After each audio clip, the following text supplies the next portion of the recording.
Bienvenue à tous. International est à Rabat, au Maroc, où nous reçoit le Premier ministre du Royaume du Maroc, le chef du gouvernement marocain, Abdelila Benkiran. Bonjour. Bonjour. Merci de nous recevoir chez vous ici donc à Rabat. Le Maroc, c'est un des poids lourds de l'Afrique du Nord et même de l'Afrique tout court. Environ 33 millions d'habitants, un pays dont on parle pourtant relativement peu dans les médias internationaux. Et ce, malgré le printemps arabe de ces 2 dernières années. On va bien sûr en parler avec vous. Y a-t-il une exception marocaine? On va aussi en parler avec vous et avec Bruno Darou de Radio France Internationale. Bonjour monsieur le chef du gouvernement. Bonjour. Et avec Isabelle Mandreau du journal Le Monde. Bonjour monsieur Benkiran. Bonjour. Alors en 2 mots, Abdelila Benkiran, vous êtes né à Rabat, vous avez une formation de physicien, vous avez été professeur, ensuite député, élu 4 fois, secrétaire général du parti islamiste PJD, le parti de la justice et du développement en 98, et depuis novembre 2011, après la victoire électorale du PJD, vous êtes donc le chef du gouvernement marocain. Avant de lancer notre débat et pour resituer un peu le contexte marocain, un bref retour en arrière, si vous le permettez, en 2011 avec Sandrine Gomez. Vas-y. Après la Tunisie, l'Égypte et la Libye, le vent de la révolte du printemps arabe souffle jusqu'au royaume de Mohamed VI. Le 20 février 2011 à Rabat, capitale du Maroc, mais aussi dans d'autres villes du pays, pour la première fois, ils sont plusieurs milliers à exiger haut et fort la fin de la corruption, des réformes politiques et une limitation des pouvoirs de la monarchie. Nous protestons car nous voulons de vraies réformes, des réformes de la Constitution pour construire un pays démocratique où la jeunesse aurait sa place. Un message entendu par Mohamed VI face aux manifestations. En avril, premier geste d'apaisement du monarque. Des centaines de prisonniers politiques sont graciés, parmi eux des islamistes et des sahraouis. La communication de crise du palais s'organise. Dans un discours télévisé à la nation le 17 juin 2011, le roi offre alors aux manifestants sa propre révolution. Une nouvelle constitution pour le royaume. Au programme, entre autres, une justice plus indépendante et le monarque promet de déléguer une partie de ses pouvoirs. Mais le roi commandeur des croyants reste le chef de l'État, de la diplomatie et des armées. Changement dans la continuité, diront certains, mais la réforme est saluée par les leaders des principaux partis. Nous remercions le roi car nous avons trouvé dans ce projet de constitution ce que nous demandions concernant l'identité plurielle du Maroc et la reconnaissance de la langue amazigh, la régionalisation et l'élargissement des libertés. Dans la rue, des scènes de liesse, des milliers de personnes souhaitent longue vie au roi. Avec la nouvelle constitution, le souverain coupe l'herbe sous le pied des contestataires. Malgré les appels au boycott lancés par le mouvement du 20 février, la constitution est adoptée par référendum le 1er juillet. 98% des électeurs ont dit oui au roi. 4 mois plus tard, le parti islamiste modéré Justice et Développement arrive en tête aux législatives. Comme le prévoit désormais la Constitution, son chef, Abdelila Benkiran, est désigné par le roi pour former un nouveau gouvernement. Nous sommes animés d'une volonté de réforme et de changement. Sa priorité, l'emploi. 30% des jeunes diplômés sont au chômage. En janvier 2012, l'un d'eux s'immole par le feu. Un acte de désespoir qui ravive la colère au Maroc. Quelques mois plus tard, la rue gronde. Cette fois à Casablanca, des dizaines de milliers de manifestants réclament emploi et hausse de salaire. Au Maroc, 5 millions de personnes vivent en dessous du seuil de pauvreté. Une réalité propice au recrutement des groupes islamistes, parfois responsables d'attentats comme ici sur la place Djema El Fna à Marrakech en 2011. Pour relever ces défis sociaux et économiques, le gouvernement compte sur une croissance proche des 5% en 2013, mais aussi sur l'attractivité du royaume pour les investisseurs étrangers, notamment européens. En décembre dernier, le Premier ministre français Jean-Marc Ayrault venait inaugurer le tramway de Casablanca. Alors, monsieur le chef du gouvernement, on parlera tout à l'heure des relations franco-marocaines, mais parlons d'abord du printemps arabe, de cette dynamique du printemps arabe qui concerne aussi probablement le Maroc. Il y a eu un printemps arabe en Tunisie, en Égypte, pas réellement au Maroc. Est-ce que cela veut dire, monsieur Benkiran, qu'il y a une exception marocaine en la matière? Écoutez, au Maroc, nous ressemblons à nos pays frères et amis, qui sont les pays qui sont sur notre Orient et qui font partie du Maghreb arabe aussi. Mais en même temps, nous avons toujours eu une particularité qui dure maintenant depuis plus de 12 siècles. Nous sommes un État indépendant qui vit les phénomènes qui arrivent de l'Orient et aussi de l'Occident à sa façon. Quelque part, on les marocanise.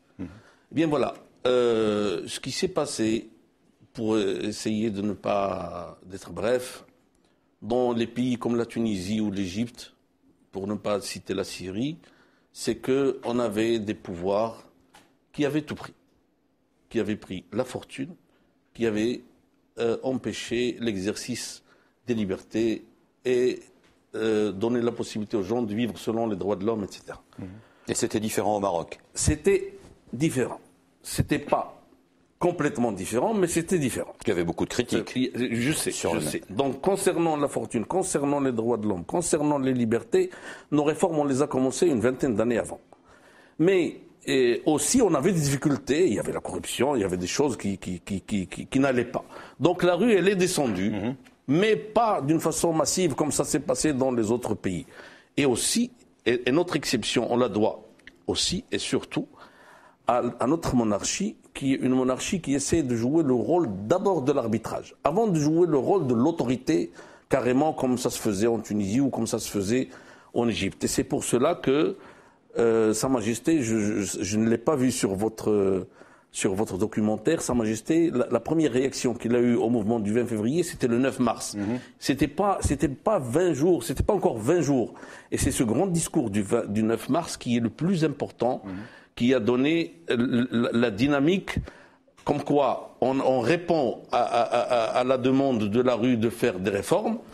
Et aussi, grâce à Dieu, le peuple n'est pas descendu d'une façon massive et n'a pas demandé le changement du régime. C'est ça le plus important. Donc il n'y a aucune difficulté pour un Premier ministre ou un chef de gouvernement comme vous, issu d'un parti islamiste, à s'entendre avec le roi, commandeur des croyants? Alors ça c'est venu après, c'est-à-dire les élections aussi ont été un point très marquant, parce que au Maroc, je crois que Sa Majesté, ce qu'il a fait, c'est du sérieux.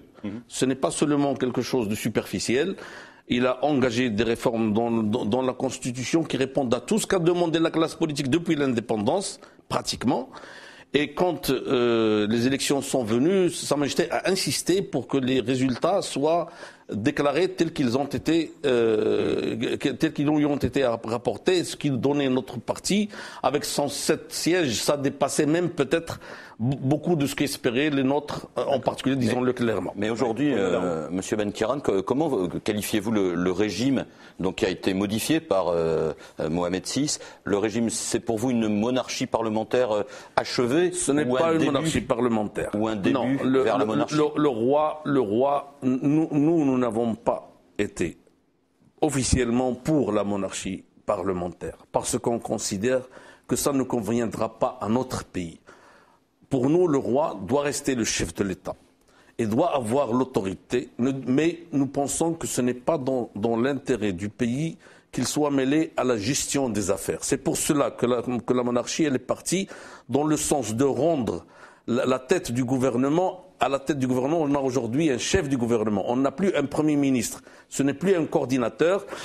C'est quelqu'un qui est le chef de l'administration.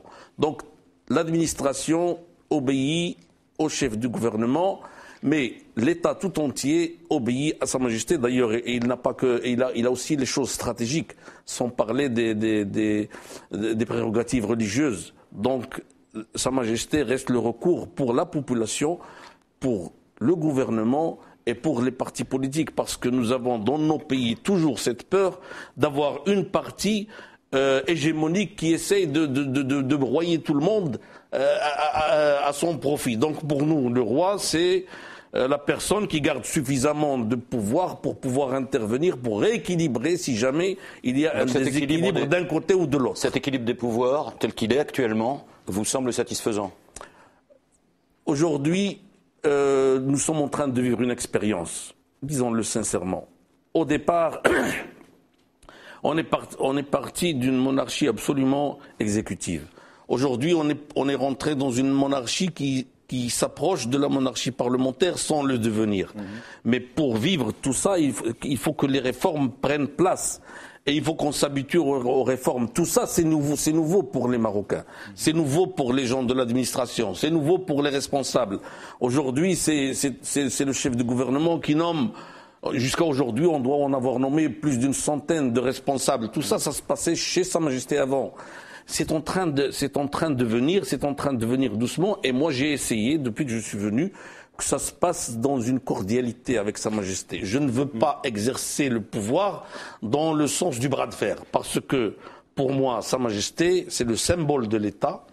Et donc, mon devoir, c'est mon chef d'abord, oui. et je dois travailler avec lui de telle façon que l'État tout entier puisse avancer, peut-être doucement, mais à l'aise. Alors, vous venez de parler vous-même de bras de fer. On voit bien, par exemple, pour revenir à la Tunisie ou à l'Égypte, qu'il y a vraiment une lutte, pour l'instant, pour le pouvoir, entre, disons, pour schématiser, entre des laïcs, des nationalistes et aussi des islamistes, parfois très radicaux.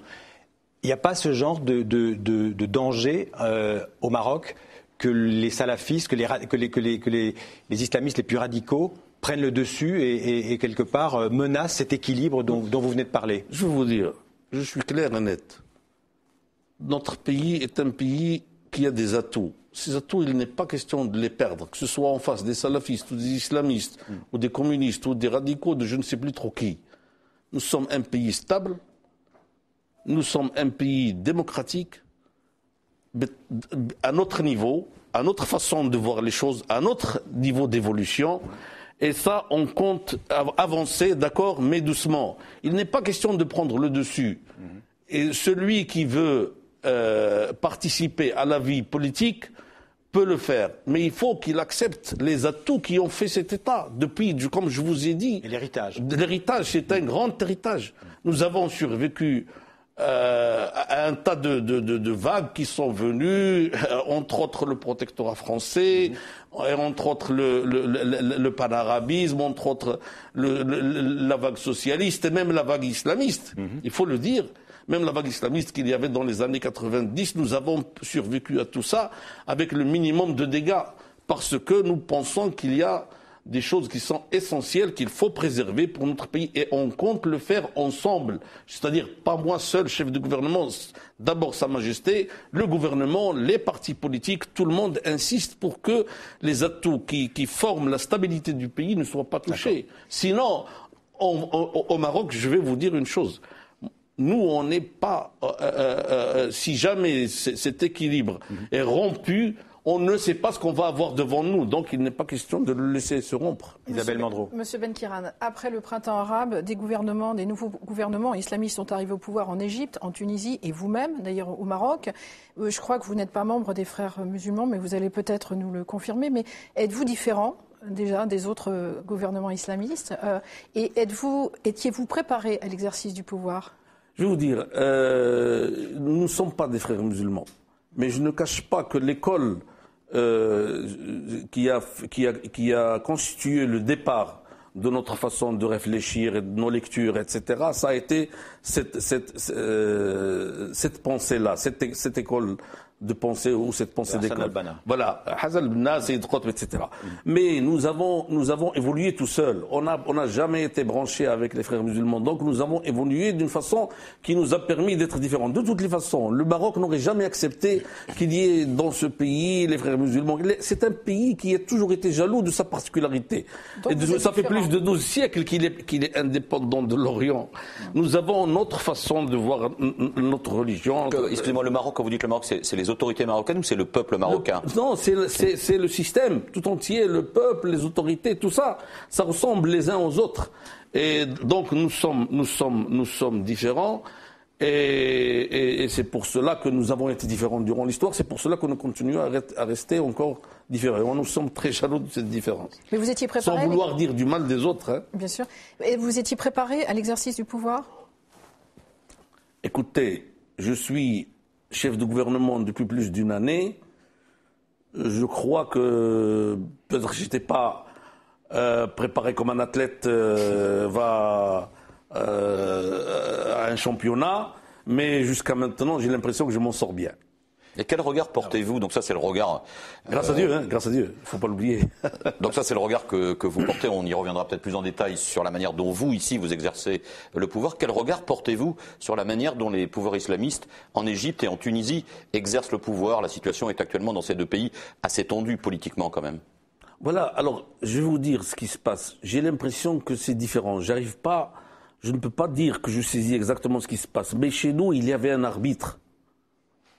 Et donc, C'est ça qui manque dans ces tous pays. les joueurs, chacun pouvait faire sa partie de jeu, mais il y avait toujours l'arbitre là pour, s'il le faut, faire de telle sorte à éviter le dérapage. Ce qui est en train de se passer en Tunisie et en Égypte, c'est que ceux qui auraient pu être des arbitres, les anciens présidents, s'ils s'étaient comportés un petit peu plus raisonnablement, ils ont mal réagi, ils ont plongé dans la répression, ils ont fait des choses qui ont fait sauter les verrous de la société. Et ben aujourd'hui, pour que la société reprenne son équilibre et se retrouve, ce n'est pas évident. Vous avez à la tête des partis qui étaient complètement déconnectés de l'État. Les classes qui étaient dans la gestion des affaires sont toujours là. Elles ne sont pas parties. Ceux qui sont venus n'étaient pas du tout en relation avec le pouvoir. Donc tout ça, c'est une sorte de difficulté, mais je pense que j'ai l'impression que bien que ce soit difficile, les choses vont aller dans l'esprit de retrouver un équilibre. Une question encore sur la Tunisie. Comment vous avez ressenti l'assassinat de Chokri Belaïd? Très mal, bien sûr. Sincèrement, je ne vous cache pas. Je ne sais pas qui c'est qui a fait ça, mais j'aimerais bien le savoir. J'ai l'impression quelque part que c'est des gens qui, je ne sais pas à qui ils appartiennent, à quelle tendance ils appartiennent. Sincèrement, je vous le dis, mais j'ai l'impression que c'est pas des gens anodins, c'est des gens qui ont su qu'est-ce qu'ils voulaient. Ils voulaient détruire l'expérience qui est en train de se passer en Tunisie. Ils sont en train de l'essayer. J'espère qu'ils ne vont pas y réussir.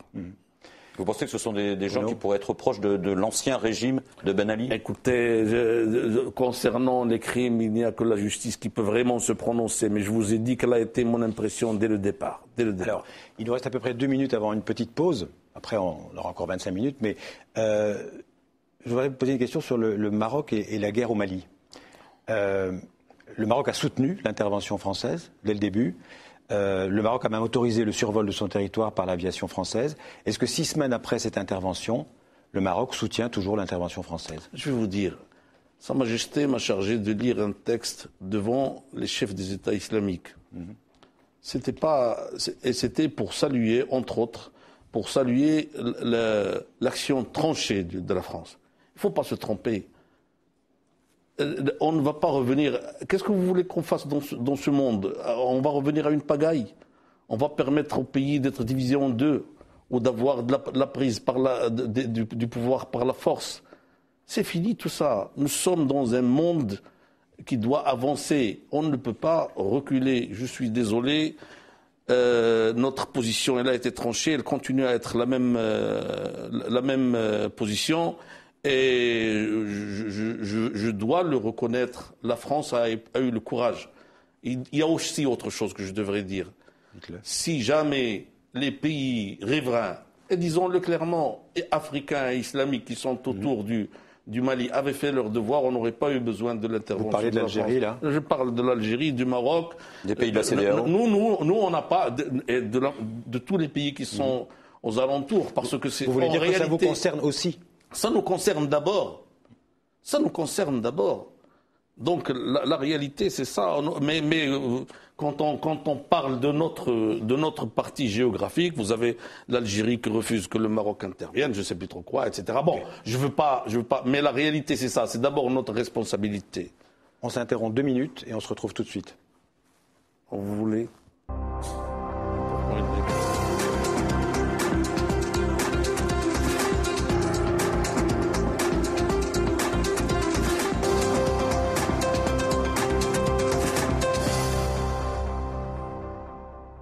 Deuxième partie d'International, on retrouve notre invité ici à Rabat, le chef du gouvernement marocain Abdelila Benkiran. Alors on parlait de ce qui se passe en ce moment au Mali et à quel point cela vous concernait d'abord, et évidemment le Maroc, mais aussi d'autres pays de la région. Est-ce qu'il est exclu, monsieur le chef du gouvernement, que le Maroc envoie des troupes au Mali? Ça, je ne peux pas vous dire pour une simple raison, c'est que c'est réellement les prérogatives de Sa Majesté. C'est lui qui décide de tout ce qui concerne l'armée, tout ce qui concerne. Et vous pensez que ce serait Donc non, mais ça c'est. Je suis obligé de me retenir pour vous répondre parce que ça c'est, comme je vous ai dit, ce sont les prérogatives de Sa Majesté. C'est lui qui prend les décisions. Mais j'insiste pour dire que l'intégrité territoriale des pays de la région, la sécurité dans les pays de la région, la paix dans la région, ça c'est une responsabilité collective. D'accord. Et si on avait pu trouver une solution entre nous et nos frères algériens concernant cette affaire du Sahara, on coopérerait beaucoup mieux et on serait capables tous les deux, de résoudre ces problèmes à notre façon, bien sûr. Peut-être à ce moment-là, on n'aurait pas besoin d'intervenir de cette façon, mais on l'aurait fait. Mais maintenant que ce différend existe et qu'à cause de ce différend, il y a des allergies de ce côté et de celui-là, on n'arrive pas malheureusement à rendre. Alors c'est important ce que vous dites. Ça veut dire que la question du Sahara occidentale, oui, ou des territoires du Sud, oui, mais c'est une question. Vous pouvez l'appeler comme vous voulez, oui, elle est marocaine. Vous pouvez mais le fait que cette question ne soit pas réglée a eu une influence directe sur ce qui se passe aujourd'hui au Mali. N'en doutez pas. N'en doutez pas. Tout ce qui s'est passé au Mali est quelque part lié à cette affaire d'une façon ou d'une autre. Il y a eu d'abord la répression des années 90 en Algérie qui a obligé ceux qui pensaient régler les problèmes politiques par le djihad de descendre dans le Sahara du Sahel. Et puis après ça, l'armée de Kadhafi et les armes de Kadhafi sont descendues en bas. Et puis après l'appel au djihad, etc. Il est aussi descendu en bas et c'est le Mali qui est en train de payer ça quelque part. C'est la réalité, il faut le dire. Donc tout ça, s'il n'y avait pas ce problème, qui n'est pas un vrai problème, laissez-moi vous le dire, avec toute l'amitié que j'ai pour nos frères algériens, pour le régime algérien, entre nous et le peuple algérien, il n'y a aucun problème. Mais malheureusement, c'est une politique qu'ils ont considéré devoir alimenter. Je sais, désolant. Maintenant, nous pensons que nous sommes devant des conditions stratégiques qui montrent qu'on devrait laisser tomber tout ça. Tout le monde sait, la France sait, l'Espagne sait, l'Algérie sait que le Sahara est marocain et que dans le cadre de cette autonomie, on pourrait trouver une solution, il n'y a aucun problème. Si l'Algérie décide de régler ce problème, en une journée, c'est réglé. Je voudrais revenir, monsieur le ministre, sur la situation au Mali et l'envoi de troupes. Vous dites que c'est la prérogative du roi Mohamed VI. Certaines informations ou allégations, je ne sais pas, affirment qu'il y a actuellement 300 forces spéciales marocaines qui se battraient aux côtés des Français dans le Nord Mali. Vous confirmez, vous affirmez? Sincèrement, je ne suis pas au courant. Je ne suis pas au courant. Vous êtes chef du gouvernement? Oui, je suis chef du gouvernement et je vous dis que je ne suis pas au courant. Et si je le savais, je vous l'aurais confirmé. Donc, vous n'êtes pas au courant parce que c'est la prérogative. Mais c'est une prérogative particulièrement appartenant à Sa Majesté, dans laquelle je n'interviens d'aucune façon. Ceci ne veut pas dire qu'il ne m'informe pas quand il veut. Quand il veut. Sa Majesté, quand elle veut, elle prend le téléphone, on se parle. Très cordialement d'ailleurs, et il me dit quand il a envie de me dire donc quelque chose. Donc vous ne démentez pas, non? Je ne peux pas vous dire si c'est vrai ou si c'est pas vrai, sincèrement. D'accord. Isabelle. Monsieur Benkiran, justement, à travers cet exemple-là aussi, je voudrais revenir un peu sur les relations avec le palais. Comment ça se passe entre vous, le chef de gouvernement, et le palais, et le roi? Comment en fait les choses sont tranchées? Comment les décisions sont-elles prises? Avez-vous toutes les libertés de manœuvre pour gérer le pays aujourd'hui? Ou est-ce que vous n'aimez pas le terme cohabitation, je crois? Mais comment vous définiriez-vous ces relations? Il est faux. Nos amis français devraient comprendre une chose. Nous ne sommes pas des Français. Nous sommes des Marocains. C'est vrai que la cohabitation, c'est un mot français. Oui, voilà. Il n'y a pas de cohabitation. Non, mais c'est lui le patron, c'est lui le chef. Comment ça se passe entre nous? Je vais vous dire une chose. Sa Majesté, je ne la connaissais pas personnellement avant d'être nommé. Je lui ai adressé la parole, on a échangé des termes entre nous pour la première fois quand il m'a nommé. Depuis le temps, j'ai découvert quelqu'un de formidable, de très gentil, qui aime son pays, qui aime son peuple, d'une façon directe. Bon, c'est pas toujours évident, je vous le cache pas. Parfois, en général, ça se passe très bien, ça se passe très très bien. Mais parfois, bon, on n'est pas d'accord. Mais quand je ne suis pas d'accord, et que j'ai un peu d'espace, c'est son ordre qui passe d'abord et avant tout, c'est comme ça. Mais vous n'êtes pas d'accord quoi? Parce que vous n'avez pas la même philosophie politique? Il y a des points sur lesquels on n'est pas d'accord, ça nous arrive. Comme par exemple? Non, je ne vais pas vous dire, écoutez, c'est entre moi et Sa Majesté. Bon, mais quand je ne suis pas d'accord, je révise les choses avec Sa Majesté avec la politesse due à un roi, parce que c'est notre roi, ce n'est pas un président qu'on a voté, qu'on peut critiquer, etc. C'est notre roi, c'est le symbole de notre pays, et il n'y a rien à faire. Hein. Et puis moi, et c'est en plus dans ma nature. Dans ma nature, si les Marocains veulent un chef de gouvernement qui rentre en litige avec le roi, qu'ils aillent chercher un autre. Moi, ça ne marche pas avec moi. Moi, si jamais ça ne marche pas avec Sa Majesté, je m'en vais moi-même, tout simplement. Donc, pour moi, c'est d'abord la politique, elle est d'abord gérée dans le cadre de... Maintenant, concernant mes prérogatives, je peux vous dire une chose. J'ai nommé jusqu'à aujourd'hui, en concertation avec le gouvernement, bien sûr, en délibération dans le gouvernement, plus d'une centaine de personnes. Jamais personne ne m'a téléphoné pour me dire nommer celui-ci ou nommer celui-là. Mais ce n'est pas évident, ce n'est pas simple, parfois c'est des moments difficiles, mais en général ça marche. Alors maintenant, je peux vous dire une chose, Sa Majesté insiste pour que la Constitution soit toujours respectée. Ça, chef du gouvernement, on a parlé tout à l'heure dans le sujet que vous avez vu du mouvement du 20 février, de ce mouvement de contestation qui a connu donc son paroxysme en début 2011. Ils avaient essentiellement des revendications politiques, aussi des revendications en matière de droits de l'homme. Est-ce que vous diriez qu'aujourd'hui, ce mouvement du 20 février s'est essoufflé, est devenu marginal dans la société marocaine? Je vais vous dire, quand j'ai été nommé, il y avait un grand problème. Comment on va faire avec le 20 février? Eh bien, le 20 février a décidé d'arrêter de lui-même. Quand il a vu comment les élections se sont passées, quand il a vu quel est l'effet sur la rue et sur la population, l'aise qui lui rentrait quand il a su que les résultats ont été respectés, il a décidé d'arrêter ses sorties, etc. Bon, maintenant, le mouvement du 20 février ne peut pas devenir marginal ou pas marginal, parce que ce n'est pas un mouvement organisé, ce n'est pas un parti politique, c'est un mouvement de société.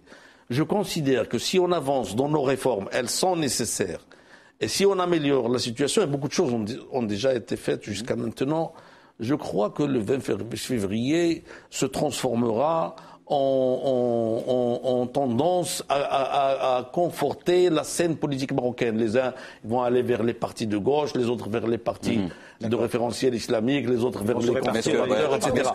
Mais si on ne réussit pas nos réformes, on ne réussit pas ce qu'on doit faire, là, c'est autre chose. Mais M. Benkiran, pourquoi dans ces conditions, ce que vous venez de décrire, des dizaines de militants du mouvement du 20 février se trouvent en prison, parfois condamnés avec des peines très lourdes? Je vais vous dire. Je ne pense pas, Madame Isabelle, vous m'avez déjà posé la question, qu'il y a un seul jeune févriiste qui est là parce qu'il appartient au 20 février. Ce n'est pas ce que disent les organisations des droits de l'homme. Écoutez, ce que je vous dis, c'est des informations que j'ai. Bon, maintenant, pour quelles raisons ils sont là-bas, comment ils ont été pris, etc. Est-ce que vous pouvez affirmer que c'est parce que l'un d'entre eux avait dans sa poche un truc de cannabis, ou parce qu'il fait partie du 20 février? Il n'y a que la justice, et elle est absolument souveraine. Elle est absolument souveraine, vous le savez très bien, pour juger de ça. Donc, je suis en train de vous répéter les paroles de notre ministre de la Justice, mais vous savez, et qui est un ancien militant des droits de l'homme, et qui continue à être un militant des droits de l'homme. Mais Monsieur Benkiran, on peut arrêter, d'autres régimes le font, hein, je ne dis pas que ça se passe ici. Oui, c'est possible. On peut arrêter des militants politiques pour des motifs de droit commun. Oui, je sais que c'est possible. Je sais que ça doit se faire un peu partout dans le monde, mais moi, comment voulez-vous que je puisse juger? C'est ça la question. Donc pour moi, en tant que chef du gouvernement, ce sont des gens qui ont été pris par les services. Je ne vais pas aller pour faire l'enquête moi-même. Si vous voulez que je le fasse, je le ferai. Mais il faudrait que j'aille faire l'enquête moi-même. Bien sûr qu'on a des doutes parfois. Quand on entend quelqu'un qui est en train de chanter quelques chants qui dépassent un peu les limites, après on a des doutes. Mais qui va trancher ces doutes? Ou on a confiance dans notre justice, ou on n'a pas confiance dans notre justice. Notre peuple a confiance dans notre monarchie, a confiance dans nos élections, a confiance dans notre justice. Ça marche comme ça. Est-ce que vous voulez que je vous dise que nous sommes parfaits? Nous ne sommes pas parfaits. Non, mais personne n'est nous parfait. ne sommes pas parfaits. Nous sommes en train d'évoluer. C'est très important. Nous sommes en train d'évoluer Aujourd'hui, je crois que ce dialogue qui est en train de se passer, il y a 5 ans, il n'était même pas imaginable. Aujourd'hui, on le fait. Le 20 février descend encore dans la rue. Personne n'empêche les gens de descendre. Ouais, je voudrais juste rester pour poursuivre sur la question d'Isabelle, sur la question des prisons. Il y a un comité de l'ONU qui estime que la pratique de la torture n'est plus systématique au Maroc, mais qu'elle est encore récurrente. Est-ce que vous êtes... La torture ? Oui, qu'il y a encore aujourd'hui des pratiques de torture dans les prisons au Maroc. Non, attention. Les prisons, ça n'a aucune relation avec les services de sécurité. Parfois, dans les prisons, je sais qu'il y a des exactions, mais c'est pour maintenir l'ordre. Parce que vous savez, en prison, ce n'est jamais facile. Je ne sais pas si vous y avez déjà été, moi j'y ai été. Non, bon, heureusement pour vous, c'est pas la peine de le faire. Donc en prison, parfois, je crois qu'il y a des problèmes de discipline, etc. Et comment ça se passe, je ne peux pas aussi vous assurer. Bien sûr, le chef du service, il me suit, c'est-à-dire il me rend compte, il me dit qu'il n'y a rien de tout ça. Mais je suppose que ça ne doit pas être évident de maintenir des milliers de personnes dans des conditions qui ne sont pas très favorables. Ils ne sont pas accueillis dans des 5 étoiles, c'est clair. Bon, maintenant, la torture, avant le passage devant les tribunaux, ça existait au Maroc. Oui. Moi, je l'ai subi 2 fois. Mais ça date de 40 ans, de 30 ans. Et ça, c'est fini, ça. Et ça, c'est fini. D'accord. Ça, c'est fini. Alors, ça, c'est fini. Bon, je ne sais pas, je ne peux pas affirmer que c'est fini à 100%, qu'un jour ou l'autre, quelqu'un ne recevra pas une gifle, mais officiellement, pour moi, pour nos services, pour ce que me dit notre ministre de la Justice, qui joue absolument de ma confiance, c'est fini tout ça. Monsieur le chef du gouvernement, une question sur l'économie marocaine. La situation est assez contrastée parce que vous avez une croissance assez forte, une croissance qui dépasse les 5%, mais vous avez aussi un déficit budgétaire qui se creuse, en grande partie parce que l'État marocain subventionne des produits de grande consommation, comme le pétrole, le gaz, le pain, le sucre, entre autres. Est-ce que vous allez être obligé de supprimer ces subventions, ce qu'on appelle ici la caisse de compensation? Nous avons des problèmes macroéconomiques, comme vous avez dit, qui nous viennent du passé et qui nous viennent pour d'autres raisons que celle-ci. Mais il y a celle-ci aussi. C'est normal. Aujourd'hui, avec le prix du pétrole, on dépensait pour la compensation, il y a 10 ou 15 ans, 4 milliards de dirhams. Aujourd'hui, on dépense 55 milliards de dirhams. 55 milliards de dirhams, c'est à peu près 5 milliards d'euros, c'est énorme. Donc vous ne pouvez pas continuer. Non, notre population aujourd'hui est convaincue qu'il faut réformer cette caisse de compensation. Mais on va le faire doucement. On va le faire doucement et selon une stratégie de faire arriver l'aide aux gens les plus démunis. Bon, tout ça, on l'a dit, ça a été accepté, mais les détails, ça bloque un peu. Parce qu'il dans la classe politique, il y a une partie de la population marocaine qui n'aura pas droit à ces subventions, à ces crédits que vous allez, à ces primes. Donc finalement, il y en a qui vont, par exemple, les fonctionnaires, ils sont pas très contents parce qu'ils. Écoutez, je vais vous dire une chose. Les fonctionnaires, ils sont pas contents, ils ont raison de ne pas être contents. Si aujourd'hui, si demain ils vont aller, ils payent leur essence qu'ils payaient à 11 dirhams, à 13 dirhams, ils ne peuvent pas être contents. Mais ils sont conscients que ce que je suis en train de faire, ce n'est pas pour me mettre cet argent dans ma poche. Ce que je suis en train de faire, c'est pour sauver le budget de l'État. Est-ce qu'ils veulent un État dans lequel ils vont trouver l'essence à 13 dirhams au lieu de 11 dirhams, mais qui s'en sort sur le plan du budget, sur le plan international, ou ils veulent un État qui ne cesse de demander des emprunts à l'extérieur ou à l'intérieur et de couler la trésorerie du pays. Donc votre politique, c'est de parler vrai, de dire les choses. Non, mais écoutez, à quoi ça sert de ne pas parler vrai? Ça suffit, c'est comme ça qu'on est arrivé à tous ces problèmes. Aujourd'hui, c'est fini, notre politique, elle est claire. Nous voulons dire aux Marocains les choses telles qu'elles sont. Nous allons faire des réformes, que ce soit la compensation, que ce soit les retraites, que ce soit la réforme fiscale, que ce soit la réforme de la justice. Notre pays, grâce à Dieu, est un pays qui n'a pas eu les problèmes qu'ils ont eu les autres. Mais il faut que les problèmes économiques soient résolus. Nous allons sans doute passer par une période difficile où il va être demandé aux gens de faire davantage de sacrifices, mais pour des journées meilleures. Vous ne voulez pas qu'on arrive à la situation de la Grèce. Je ne veux pas citer des pays encore plus proches. Donc on est obligé de faire les réformes qu'on est obligé de faire. Par exemple, pour parler des retraites, c'est aussi une question qui se pose en France. Oui, je sais. Alors, mais je ne sais pas vous comment vous arrivez à trouver les solutions. Mais pour nous, il n'y a rien à faire. Si on ne fait pas les réformes nécessaires, d'ici 10 ans, il nous faudra 125 milliards de dirhams. Et donc vous êtes et c'est énorme. C'est la moitié du budget de l'État. Vous êtes en train de dire aux Marocains que de toute façon, l'âge de la retraite va augmenter. On va se mettre. Les Marocains sont d'accord pour tout, mais ils aiment le consensus. Ils aiment entendre que les partis politiques, les syndicats, tout ce beau monde, il s'est réuni et qu'on est quelque part d'accord un peu. Bon, mais je vais vous dire tout de suite que ça, ce sont des réformes inévitables. Elles auront lieu. Elles auront lieu. On va pas réinventer la roue. Il faut. Les experts vous disent ça, vous ne pouvez pas éviter d'augmenter l'âge de la retraite. Ouais, ce sera quoi, 62, 65 Je ne vais pas vous dire tout de suite, mais c'est en train d'être discuté. Dans le domaine des libertés individuelles, M. Benkiran, est-ce que vous souhaitez le maintien de l'article 475 qui dit notamment qu'une jeune femme mineure peut être mariée à son violeur? Ça, il a déjà été aboli, cet article. C'est aboli. C'est aboli. Officiellement, c'est aboli. Maintenant, ça va passer devant le Parlement pour être définitif. Non, c'est terminé, ça. C'est terminé. Bon. Quelle place accordez-vous à la femme dans votre politique, M. Benkiran? Parce qu'il y a une seule femme au gouvernement. Je suis désolé, Madame Isabelle. Bon, précisons d'abord que cette femme, elle appartient à un autre parti. Bon. Une sur 30. Puisque vous parlez de ma politique, ma politique ne fait pas de différence entre les hommes et les femmes. Moi, j'ai pas de problème. Moi, si j'avais demain un gouvernement de femmes, à majorité femmes ou entier en femmes, ça ne me dérange pas. Mais ce que les Européens doivent comprendre, c'est qu'ils ont fait, eux, en 2 siècles, ils veulent qu'on le fasse en 2 ans ou en 3 ans. Il faut qu'ils prennent leur patience.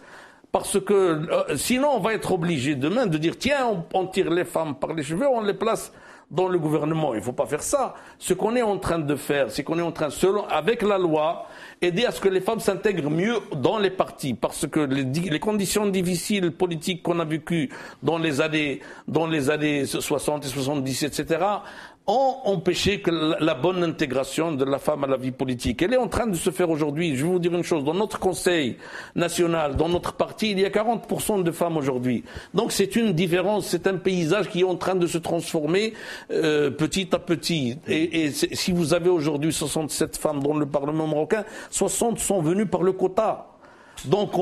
Et 7 sont venus par le suffrage direct. Donc, ce qu'on va faire, c'est aller doucement, permettre aux partis et là, il y aura une intégration de la femme qui sans doute, il y a beaucoup de femmes qui sont très capables, mais en démocratie il suffit pas d'être capable, il faut aussi être reconnu. Il faut être reconnu par votre parti, il faut être reconnu par la population, il faut être voté en démocratie. Et Madame Bassima Hakaoui est venue par le vote. Elle a été nommée ministre par Sa Majesté, mais elle a été proposée par un vote. Ce n'est pas moi qui l'ai désignée, c'est le vote dans le parti à travers toute une procédure, etc. C'est votre démocratie, vous nous l'avez apprise, elle est lourde, elle est comme ça, mais il faut attendre un peu. Elle est ministre de la Famille, je crois d'ailleurs. Elle est ministre de la Famille, elle s'occupe d'un tas de choses. Il nous reste très peu de temps, 5-6 minutes. Je voudrais revenir, parce qu'on a abordé très rapidement sur les relations entre l'Algérie, c'est très important, et le Maroc. Les frontières entre vos 2 pays sont toujours fermées au jour d'aujourd'hui. Du côté algérien. Oui. De notre côté, c'est ouvert. Pour vous, quelles seraient les conditions d'une réouverture totale de ces frontières? Écoutez, je vais vous dire, je ne peux pas vous citer qu'est-ce que représente le peuple algérien pour le peuple marocain et vice-versa. Ouais. Nous sommes le même peuple. Ouais. Nous sommes le même peuple, nous sommes la même souche. Nous avons la même langue, nous avons la même religion, c'est-à-dire nous et les Égyptiens, nous sommes des frères, mais les Algériens, je suis en train de le répéter, c'est un terme que j'ai pris chez vous, nous sommes la même souche. Malheureusement, cette affaire du Sahara qui est une ancienne affaire qui appartient à une ancienne logique qui est en train d'envenimer nos relations. Eh ben, le jour où nos frères algériens voudront, et j'espère qu'ils le feront le plus tôt possible, ces frontières vont s'ouvrir. Bien sûr qu'il y aura des choses qui sont économiques, mais c'est pas seulement ça. Oui, parce que il y a une rupture sociale. Je ne sais pas si vous le sentez ou vous le sentez pas. Mais si vous avez un frère de l'autre côté, si vous avez un beau-frère de l'autre côté, si vous avez de la famille de l'autre côté, et nous c'est comme ça entre nous et les Algériens. Ça coûte très cher à l'économie. l'économie marocaine, parce que vos deux économies pourraient être très complémentaires. Vous êtes en train de prêcher un convaincu. Sa Majesté a déjà décidé d'ouvrir les frontières de notre côté. Nous sommes en train d'attendre ce geste et il n'y a que Dieu qui peut le convaincre. On l'implore pour qu'il le fasse. Monsieur Benkiran, à propos du Sahara, justement, il y a eu le procès des militants sahraouis qui ont été arrêtés il y a 2 ans lors du démantèlement du camp de Agdimzik à Laayoune. Pourquoi ont-ils été jugés par un tribunal militaire, plus de 2 ans après les faits? Écoutez, dans notre loi, c'est comme ça. Quand c'est avec les militaires, c'est le tribunal militaire. Même si ce sont des civils même si ce sont des civils, c'est comme ça.